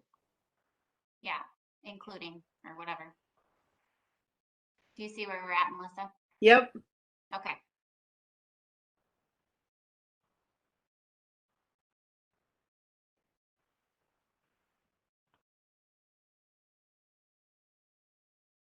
Carrie or Steve, do you have any thoughts or concerns on removing that? Well, yeah, I understand what he's trying to say there, but it's a blend. He's trying to say we shouldn't throw our hands up. I get that, but I disagree. There are things that have happened at the national level and trends that have been nationwide that we are feeling. And so, yes, we need to react to them and not give up, but we didn't start them either. So I understand what he's saying, but what the wording you're suggesting should make him happy. Yeah, I mean, it doesn't affect what we're stating there. Well, and I think, although Madam Chair, I'm sorry, but I do Yeah. think that we don't have to change every single thing for the suggestions we get. I mean, we as a group have been, immersed in this extensively and have, probably more knowledge about all of the components and what exactly they mean. So I don't feel like we would be insulting anyone to not take their suggestions either. So that just wanted to say that. Yeah, no, and I agree. I just feel like this one, it doesn't affect. No, I agree. It's the fine. needs of, and I kind of see what he's saying. I mean, in this way, we're neither denying or taking over responsibility in either way. We're just saying these are the challenges. Yeah. Okay. I made the change. Okay. All right. So moving on then to under the business of the county, the primary causes of the county's financial issues are broader than an quote inability to make hard choices and focus its efforts through intentional actions, end quote. It should be recognized that choosing to do nothing is still a choice. The fact is that most problems arise out of two areas. One, the unwillingness to take deliberate, definitive, and corrective action, and two, taking action on things that are ill-advised. Okay, I don't know if there's anything that we would really change as a result of that statement, because I mean, I don't see him a suggestion anyways, unless I'm missing it. Again, I don't disagree, but I don't think we need to change our wording. He's just kind of commenting on it. Right. Okay. And he goes on to say, it is not clear if the sentence, quote, simultaneously investing in community and economic development efforts to grow its population and tax base has been crossed out or not. Oh, I see what he's saying. When I printed off my document, it like prints a line across that. Did we cross that out or not? No, that's just because there's a line at the bottom of the page and it must have not bumped the text to the next page. So that might just be something in the PDF. Okay, so basically we just need to check our formatting and then I think that addresses what he's saying because we are still including that. Correct. Okay. All right. Any other thoughts before I move on to page 6? Okay, page 6, property committee, Carol, this was you, we're quoting you. Actually, that was one where it came through a committee, so we'll wait until we look at the minutes. Clint, on the next one, we already addressed that. I don't know why it's repeated here. Oh, sorry. No, you're fine. I'm just saying that within the document, I think it's just repeating your previous. Yep. Was Nope. there anything else that you wanted to change within that? Nope, that was what I was trying to get at. Okay, all right, so then moving on to chapter 2.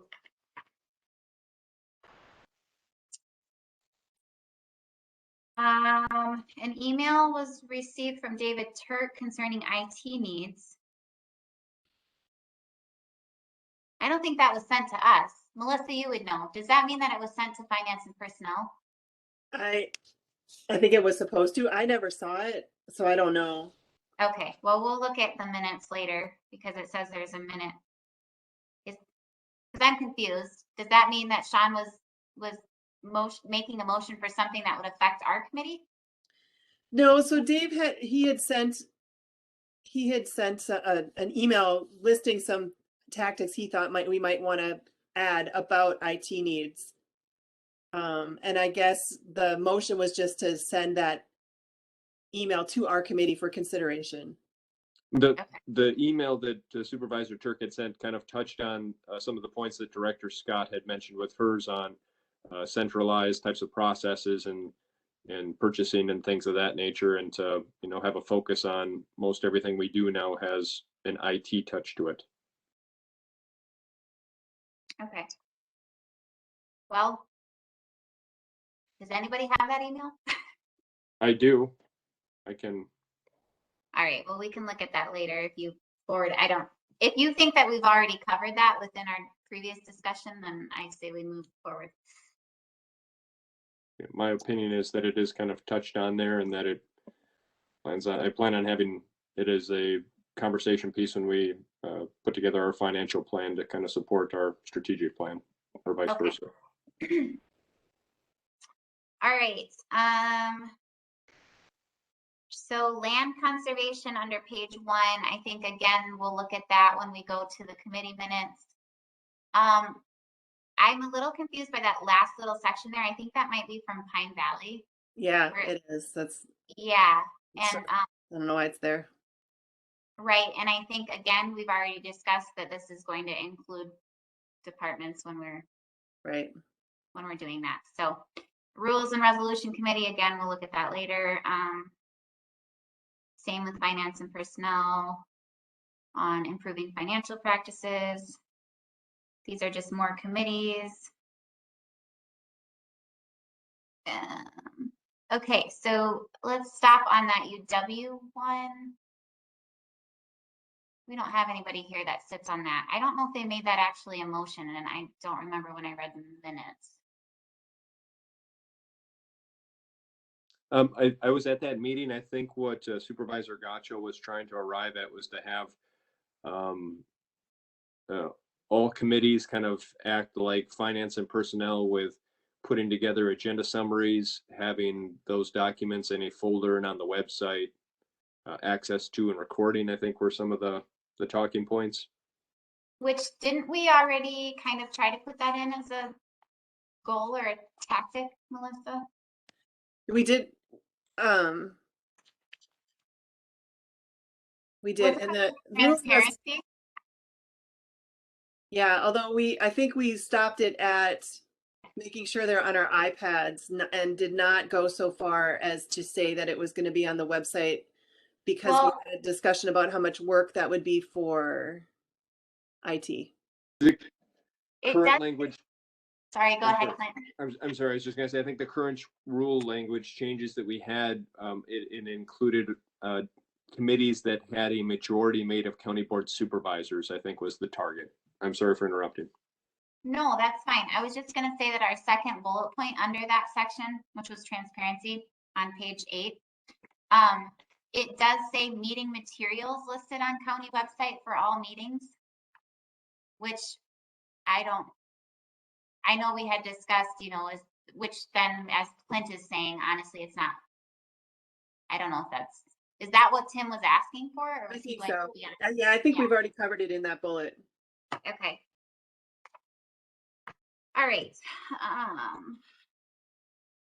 Growth, finance and personnel, that was a minutes, land conservation. UW, again, Clint, you said you were there. It says that Gentis suggested under growth to also mention the other non-mandated programs along with UW Richland campus.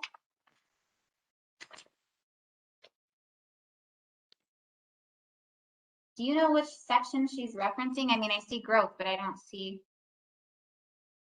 But had to do with the underneath tactics.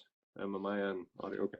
Underneath tactics on that page that you'll see pulled up there, we had the one bullet second from the bottom there that said identify financial stability use options for UW Richland campus. I think Supervisor Gentis was kind of feeling like they were being singled out as a committee, as a department in service, and that the other non-mandateds were not kind of put in there also to identify financial stability. Committee thoughts?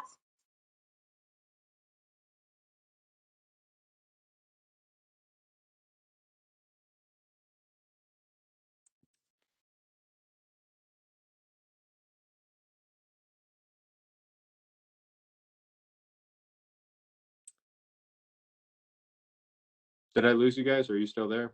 No, I think we're all thinking. I mean, I was reading the upper paragraph, you know, because this is specifically talking about employers, workforce, you know, our limitations of our school enrollment, tax base. So I was trying to decide if the other non-mandated services fall into this category the same as UW Richland does. I guess, Troy, what was your thinking when you only talked about Richland campus in this particular section and not the other non-mandated, like the airport or Simons or? I was singling them out. You know, it's the giant, it's the biggest asset with the most unknown future, right? So we've kind of talked about the airport as not necessarily paying for itself from a county operations standpoint, but if the data on kind of return on investment due to employee payroll is accurate, it didn't come up like there was a lot of questions as to what to do with that. Simons, I don't know that I guess I would put that here. I don't know that it directly, I guess livability impacts workforce. It's a giant asset that could, well, it's a giant set of facilities. It could be an asset or a liability. I don't know, maybe it doesn't belong here. Now you got me questioning. I mean, I realize and I understand that they feel picked on, but the truth of the matter is that the reason that they keep coming up is because it's a very vulnerable situation there. For better, Well, it is what it is, right? It is what it is. Yes, and like Troy's saying, when it bleeds into, you know, we've had conversations about it when it comes to home construction. We've had multiple conversations with the Richland Economic Development Committee on trying to reutilize some of the land for housing development. So again, it is a huge asset from the county, and it's a huge liability, and there's a lot of deferred maintenance with the buildings and other discussion points that we've had. So I don't know too if it's, to me, it's a big enough project sitting there that it needs to be discussed as an individual bullet point. I'm comfortable with that. I think its use is also in question, right? So you're not going to change an airport's use. You may back out of it. It's not going to change.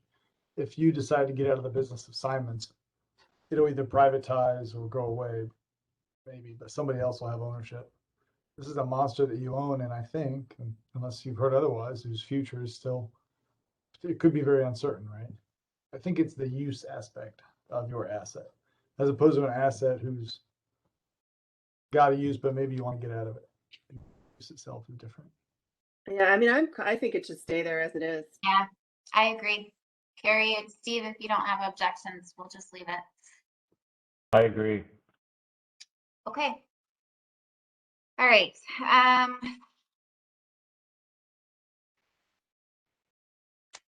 The Pine Valley comment, yeah, those were all committee. Okay. Pine Valley comment here is just some examples of ways that they're already doing one of our tactics, which is great. I think the finance and personnel will address when we look at the minutes. Okay, so that takes us to a detailed email from Stacy Kleist.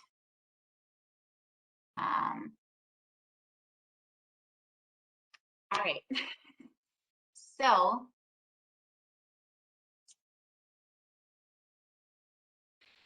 I'm not sure about this. I think I also have this email, by the way, as a PDF just separately within the document. Steve, I know you said you weren't aware that all of these emails were in the folder. I don't know, Carrie, did you know that they were in the folder? I'm thinking that maybe we could start on some of, the reason I'm asking is maybe we can look at some of the meeting minutes and kind of systematically address those. And for next meeting, if everyone could just make sure to read through all of these various letters, and then we could kind of look at those at the next meeting. Does that sound fair? I read through them today while I was deer hunting. Okay. I don't know if I didn't sync it right or what, but I only saw the first things, and so I apologize. But this is one I did have. This one I did happen to read. I didn't think she plowed any new ground there, but it kind of confirms things we've already talked about. That's Okay. my reaction as well. Okay. Yeah, no, and Steve, I'm not trying to pick on you. There was a lot, and I honestly, the few that came in late, I didn't get a good chance to peruse them. I think we have enough other stuff to go through. We can really read through them again and look at them more next time. But anyways, so for this email, I mean, I did read through this one. Did anyone find anything in this that you felt like needed to be addressed within our plan or tactics or work plan or anything? I did find the question on the grants section. I felt like that was jumped out more to me, but I don't know, I don't have knowledge of how much. I know that HHS, looks for various grants. I don't know as far as other boards or departments, I'm sorry, how actively they pursue or write grants. Or even what opportunities they may have compared to HHS. But yeah, I think it's worth a review or an assessment at some point. But yeah. Clint or anyone else, did you feel like this section, like, is there something that we should include in our tactics anywhere? I mean, as far as pursuing some revenue? I've always thought that it's someplace that we definitely could use, because just finding the grants can be a really time-consuming process. Not to mention writing them once you've found them, and having someone who understands how to write grants. I just don't know that at this point it's something that we have the capacity to prioritize, to change. I mean, we do have, like, I know the Sheriff's Department applies for grants. They have, the Land Conservation Department applies for grants. Parks applies for grants on a regular basis. Carrie can answer, the snowmobile clubs, they apply for grants that come through the county. So, I mean, and we approve these grants. So we know there's a lot of grants coming in. It isn't that they aren't happening. So I would say we're doing it. And I do think that Troy's point about our not having an indirect cost rate assessed means that we're losing out on some of the funding we could get, especially through federal grants, for sure. If we had an indirect cost rate, we could be getting reimbursed for some of these costs that we're currently not, because we have never, at least my understanding is, we don't have some sort of formalized indirect cost rate. Is that correct? Actually, HHS does. I asked Tracy this several months ago about that, back before this was even a committee, and she gave me a pretty detailed answer that they have methods in place to maximize what they can show as their full full costs, including indirects. Now, our other departments, I have no idea. So yeah, this needs some looking at, but at least HHS is aware of that and they're doing what they can. Yeah, Maybe I don't, the maximizing- state grants that I've helped apply for, I don't think they allow you to charge indirect costs, like the DNR recreational trails grants. I don't believe there's any area where you can claim indirect, but I could be wrong. Troy, were you gonna say something? Yeah, for this EDA grant that's helped funding some of our planning, I had tried to get that, Steve, and I couldn't. And maybe that's on my end. The challenge maybe is not so much does HHS have the indirect rate, but if it's a federally recognized grant, then Darren could plug it into his federal grants and the sheriff to their federal grants. Get into the weeds, but that's the other question, is coordinating these. Is every single person using that indirect rate? That's good that HHS is, but are the others using it? Because once the federal blesses it, any agency can use it. Right? So I think that would be a great. That's an open question. Yeah, it'd be a very tedious but very powerful grant work plan item, is to department by department identify which grants are being pursued by whom and for how much, and then there's a performance metric too to maximize that. But who would have the capacity to do that? That's a lot of work. Clint? I mean, I don't know if it is. I mean, each department head should know very, very clearly what they have. so just having it centrally located in one database so we would know what all is out there. Yeah, potentially. Once a year, they would all send in what grants they apply for and whether they got them or not. It sounds like it's something It that we might- could add to our budget summaries on the front end of our budget Yeah. reports. So do we need to add that to this plan, or is it somehow captured somewhere? We could add it as a tactic for improving our financial practices in the work plan. There's a metric in here somewhere about increasing the percentage of your revenue that comes from grants and fees. That kind of presupposes that you're tracking that. Well, right here under improved financial practices, it says analyze the county's indirect rate to capture highest possible amount. So it's right there.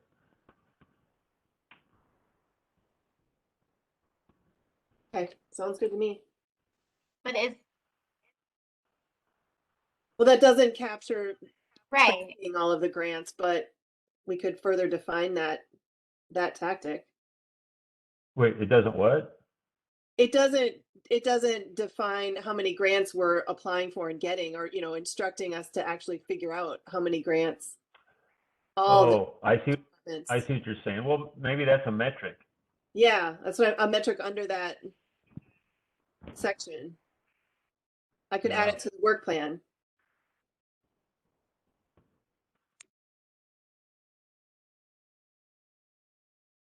I'll put a blurb in. We can talk about it when we get to the work plan.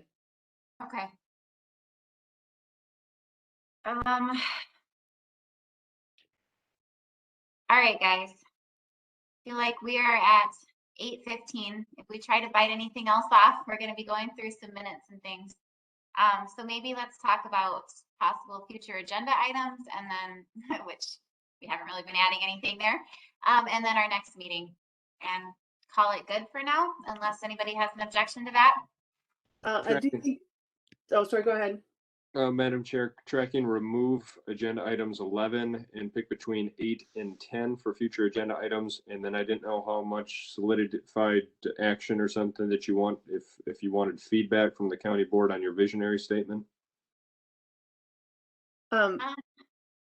We hadn't really made that. I think we were just kind of sticking a pin in that for now. Okay. Madam Chair, Yes. I think we do need to decide whether we want to ask the county board for more time. I think we're definitely to the point where Do we have, I think we're supposed to give them something by the end of this year, and we're clearly not going to make that. And I think that's okay. But because I think we should the work plan is like really important. I think it's the most important part of what we're doing. So doesn't it seem like asking for December and January to get the work plan done and then maybe submit this to the board in February or something? yeah, I guess I wasn't sure if there was like specific end time, I end language in the, when we formed the I committee? think Did our it say? formation, yeah, I think our resolution said by the end of 2021. Okay, so Unless then we I'm would wrong. need, Does someone have it in front of them I think you might be right. So Clint, if you don't mind adding, or adding that to the agenda then for county board. for Do December? you think, yeah, we were gonna just relook at that mission and vision. Do we want to do that as the county board? I guess I don't know where we fell on that. Or are we just gonna look at it again in our group? Thought we'd look at it again in our group and decide whether we want to bring it to the board before the February full. Okay. All right,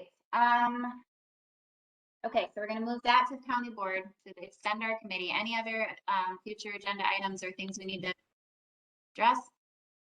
I already have it in the minutes for discussion on the WRCO. I just haven't heard the committee chair and administrator attended the morning show at WRCO and shared information on the committee's work.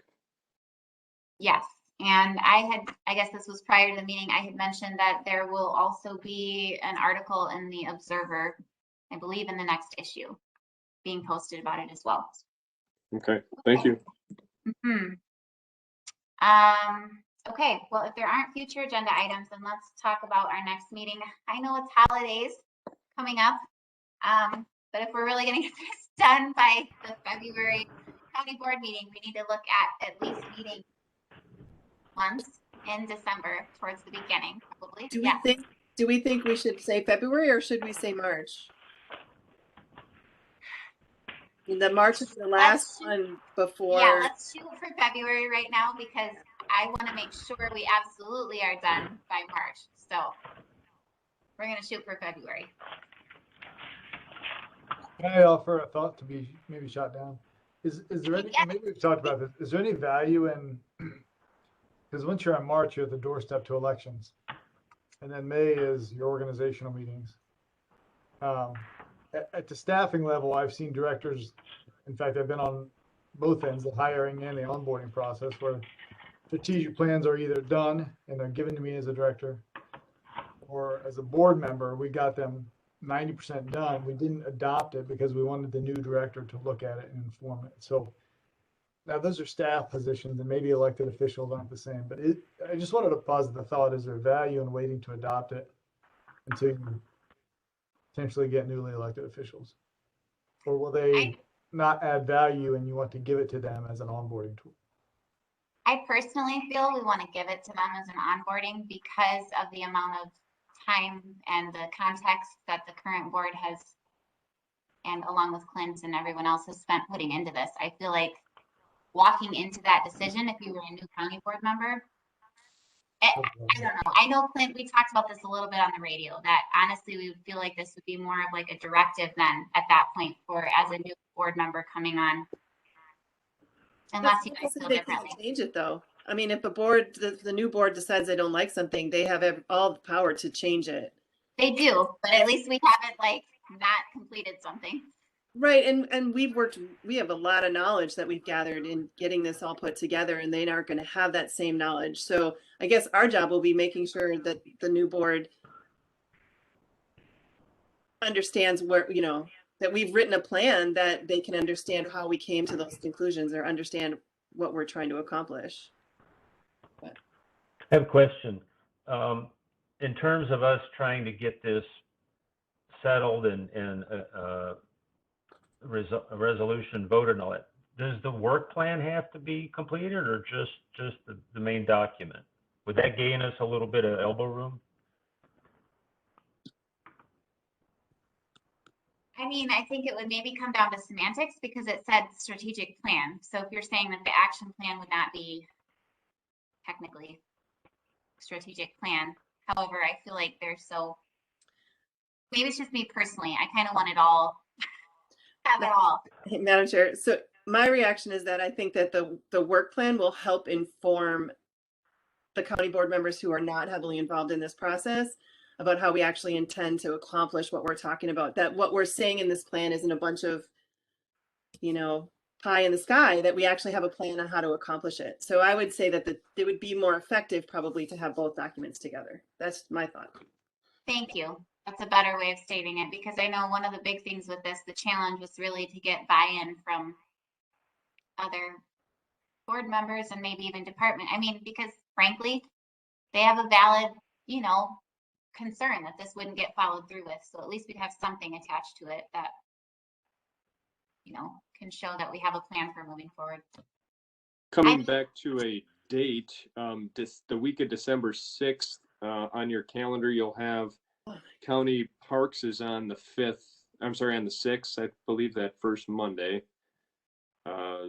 Tuesday, you have zoning on that day, right, Carrie? You have zoning at 3. Yeah. Tuesday, you've got finance and personnel at 1.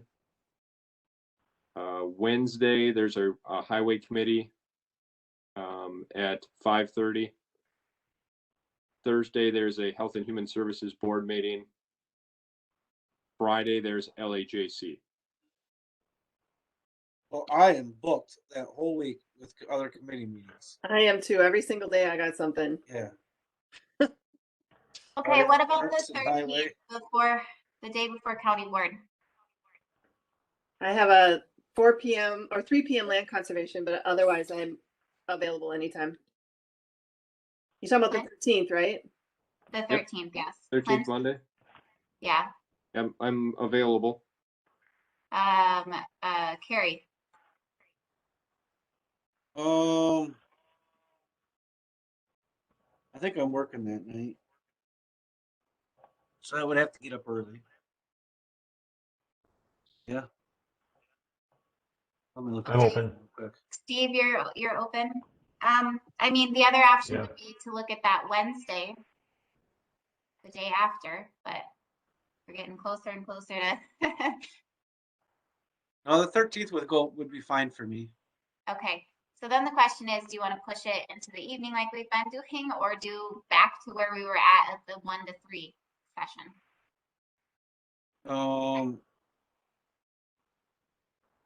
It would be better for me to do it like this just for that Monday because I work night shift, so I'd be getting up and going to that meeting and trying to have to sleep again.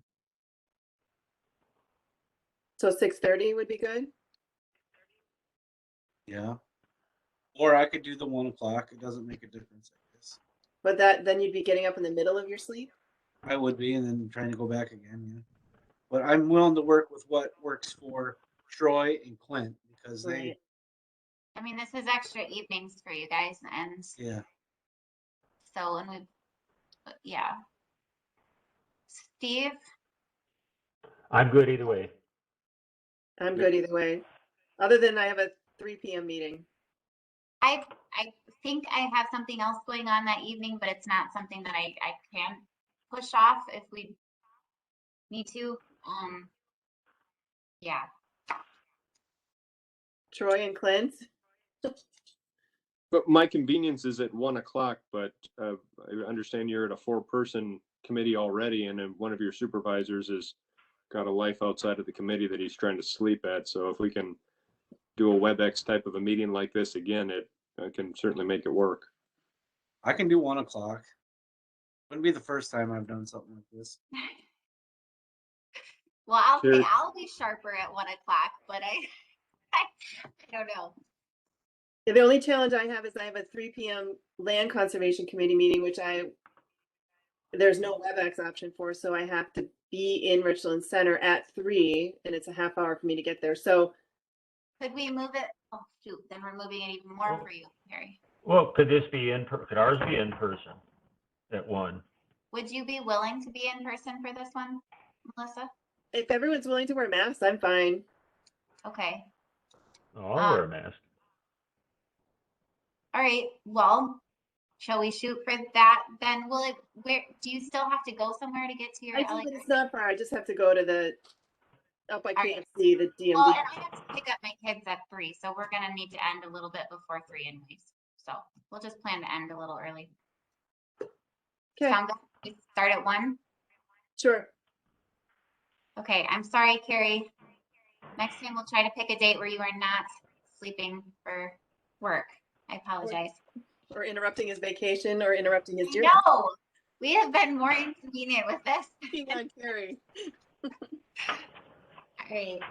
So I'm putting down the strategic planning committee on the 13th at 1 p.m. We'll do county boardroom, but we'll have, I guess, WebEx available anyways. So, okay. Wait, anything else? This is Troy. Did you say WebEx might be available? I've got a 3 p.m. here in Platteville, which I could try to reschedule, but if I could dial in.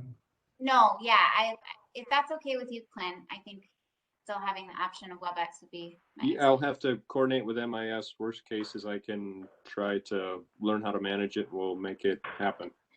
Okay. Thank you. I think I can do it. I don't know if I'm allowed to, but I've had to do it enough with school and various things. Okay. All right. Well, then we will adjourn if there's no other. So moved. Okay. Moved A by second. Melissa, second by Carrie. All those in favor? Aye. Aye.